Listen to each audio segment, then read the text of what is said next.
I heard about this teenager that just got his driver's license. He asked his father about borrowing the car. The dad said, son, I'll make a deal with you. If you bring your grades up, read your Bible every day, and cut your hair, I'll let you borrow it. He came back a few weeks later asking about it again. The dad said, son, you brought your grades up. You've been reading your Bible, but you still haven't cut your hair. He said, Dad, I've been thinking about it. Moses had long hair. Samson had long hair. Even Jesus had long hair. The dad said, yes, son. And they walked everywhere they went. Man, he was on an overnight train. And he said to the conductor, I'm a very sound sleeper. Please wake me up in Philadelphia and make sure I get off. I may be groggy. I may tell you no, but I have to get off. The conductor said, you have my word. I'll make it happen. The man woke up the next morning in New York City. He had missed his stop. He was so upset, he let the conductor have it. A lady watching said, wow, that man was so angry.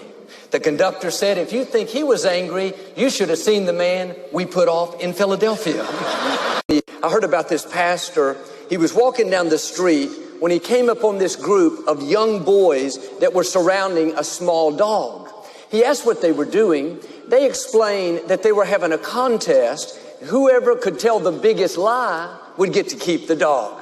The pastor launched into a 10-minute sermon, starting with, don't you know lying is a sin? And ending with, when I was your age, I never told a lie. There was complete silence, and just when he thought he'd gotten through to them, the youngest boy spoke up and said, all right, give him the dog. He said to God, we've decided we no longer need you. We can clone people, transplant hearts, do all kinds of things once considered miraculous. God said, fine, but to prove you don't need me, let's have a man-making contest. The only requirement is you have to make man out of dirt. The scientist said, great, and reached down to pick up a handful of dirt. God said, not so fast. Go get your own dirt. This reporter, he was visiting churches across the nation. While in the Northeast, he saw this gold phone on the wall with a sign that said calls $10,000 per minute. He asked the pastor what it meant. The pastor explained that that was a direct line to heaven. If you were willing to pay the price, you could talk directly to God. He continued visiting different churches, saw the same gold phone, the same sign. When he finally made it to Texas, he saw the phone, but the sign said calls 25 cents per minute. Intrigued, he asked the pastor why it was so much cheaper. The pastor said, you're in Texas, now it's a local call. I heard about these three aspiring psychiatrists, William, Julie, and Bubba. They were taking their first test on emotional extremes. The professor asked William, what is the opposite of sadness? He replied, happiness. The professor asked Julie, what is the opposite of depression? She replied, joy. The professor asked Bubba, what is the opposite of woe? W-O-E. Bubba looked kind of puzzled. After a long pause, he replied, giddy up. Archie and Jack, they had debated their whole life as to whether Jesus was white or black. Archie was certain he was white. Jack was just as sure he was black.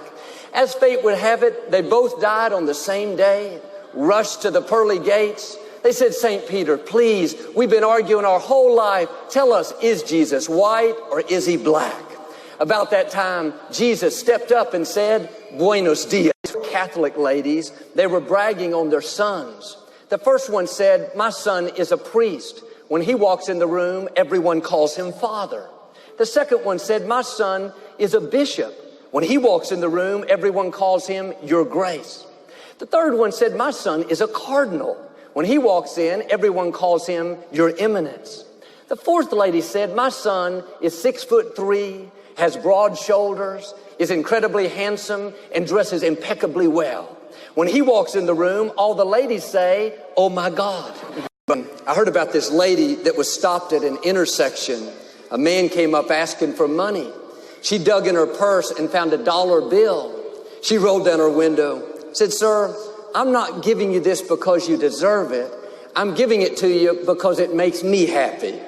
He looked at her and said, ma'am, why don't you give me $20 and thoroughly enjoy yourself? I heard about this elderly lady that was close to death. She had never been married. She called her pastor over to talk about her funeral. She said that she only wanted female pallbearers.